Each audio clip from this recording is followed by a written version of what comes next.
Hi, today we will be looking at Module 5's Feminist Theory in Family Studies by examining an article from Forbes et al. In 2021 on the experiences of working mothers in an intensive mothering culture. So the researchers of this study wanted to examine the experiences of working mothers in the United States that are navigating their personal lives and their work lives in a culture that's deeply rooted in intensive mothering expectations. And to do that, we have to define intensive mothering. Intensive mothering is a cultural model of parenting in which mothers should make unselfish, tremendous efforts to raise and invest in their children.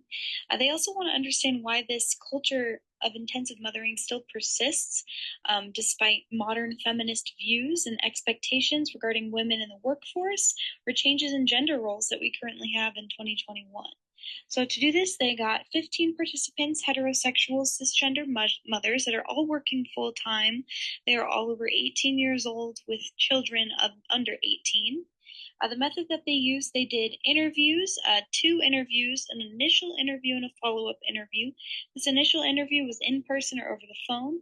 They asked 10 questions regarding their these mothers' experiences as a mother and a full-time employee. The follow-up interview was used as a member check to give these mothers a space to reflect, establish trust, change any of their answers if they wanted to. So the key concepts that the questions pertain to, they were along the lines of the benefits and challenges that these mothers experience as of their dual roles, what's easy, what's hard, how they define the ideal mother, and what that looks like to them and how they believe that they live up to those expectations.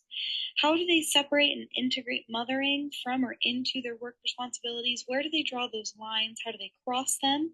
And what sort of messages do they hear from society, family, and friends? These messages can be supportive or unsupportive. So after a data analysis, the researchers were able to identify 4 major themes with subsequent findings across all the mothers' answers in the interview questions. So this first theme is the personal experience of motherhood differing from ideal motherhood. The mothers in the study described the ideal mother as a stay-at-home mom, a helicopter parent, always talking about her kids, put together 24/7 and constantly approachable. So the mothers in the study just didn't feel like their mothering lived up to this sense of ideal, and they felt a lot of guilt and shame around this. The second theme is just experiencing a juggling act between responsibilities, eventually causing a motherhood overload. There are a lot of challenges juggling logistical and emotional tasks, even with supportive partners. Having to get the kids to school and soccer practice and go grocery shopping, as well as answer emails and phone calls from work, it's just too much sometimes. They also have to experience juggling the act of mothering with maintaining relationships. So spending quality time with their kids and being engaged and present is difficult. It just doesn't feel like there are enough hours in the day. And also maintaining romance and healthy communication in their relationships with their partners is very, very difficult. They were overwhelmed by the tasks to complete for both roles, while the male partner's place in these responsibilities was rarely mentioned. It was always mentioned that this is something that the mother had to do.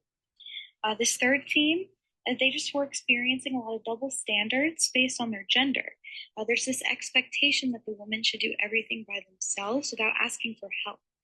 They often describe parenthood as the mother's job, and that when the father is hands-on, he was praised. While it is expected of the woman to do these tasks, she wasn't as praised. She wasn't given all of this like acclimate that the father was.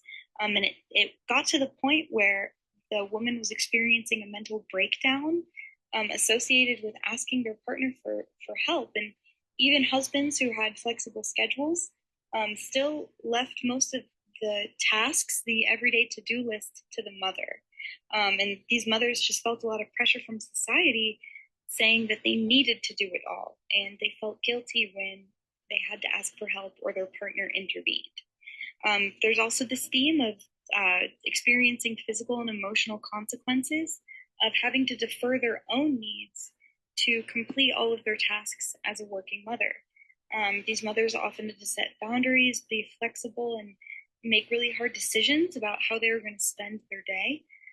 They ended up putting their own needs last, and their own friendships were the thing that they reported they lost the most. It was these friends that they were losing. They also experienced lesser sleep, feelings of isolation, and just sort of existing in silence because it's not polite to talk about the hardships of being a mother. So now let's talk about how feminist theory was used in this article. I do want to bring up the idea of separate spheres first, also known as public and private spheres. This idea came from the Industrial Revolution, that it kind of states that men are the ideal workers and women are the ideal homemakers. Modern mothers are really feeling the weight of this ideology. It has shaped and molded this idea that has stuck with us, that mothers are always mothering. They are engaged, stay at home, their life revolves around the kids. And the mothers in this study are feeling ashamed that they can't live up to these standards, which have been framed by these spheres that we've had for decades. So the second use of feminist theory is this idea of stratification. Stratification is the idea that when tasks have been divided, they start getting assigned value. In gender theory, stratification is found when women's behaviors and roles are given less value and praise than men's. The mothers in the study reported feeling undervalued because when the father does tasks involving parenting and hands-on housework, he is praised. However, when the mother is doing these tasks, it is expected of her and it is not assigned as much value. These tasks are stratified when given a gender-based lens. The third way in which feminist theory was used in this article was by focusing on intensive mothering ideology as a form of minority stress. While the article itself does not discuss minority stress directly, the way that intensive mothering ideology is described does fit the minority stress model. The expectation of mothers to dedicate themselves entirely to mothering contributed to significant mental stress and deferral of one's own needs, leading to many of the same negative outcomes as minority stress.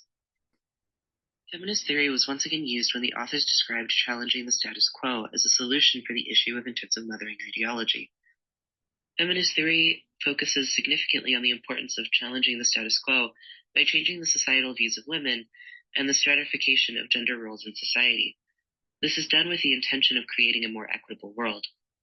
At the end of the study, the authors concluded that the solution to the issue of intensive mothering ideology was to remove the expectation of perfect motherhood from mothers and society as a whole. This brings us to the critical evaluation. The first question that we answered was, how well did feminist theory guide the researchers' methods? I would argue that it didn't guide it very well. While the methods used the basic concepts of feminist theory, such as asking about unique gendered pressures of motherhood, it failed to acknowledge other central tenets of feminist theory, such as intersectionality or the impact of greater systemic issues, such as lack of community support or lack of societal support through things like daycare and so on. The next question that we answered is, what is a specific concept from feminist theory that they could have used in this article? Going back to my previous answer, the current article failed to acknowledge intersectionality in their methods. For example, they could have very well discussed queer identifying couples, which are known to have more egalitarian division of parenting labor. The last question that we answered is, what is a specific concept from the theory that was used well? The authors very much considered the role of gender stratification by including it in the questionnaires, the results, and the interpretation of results.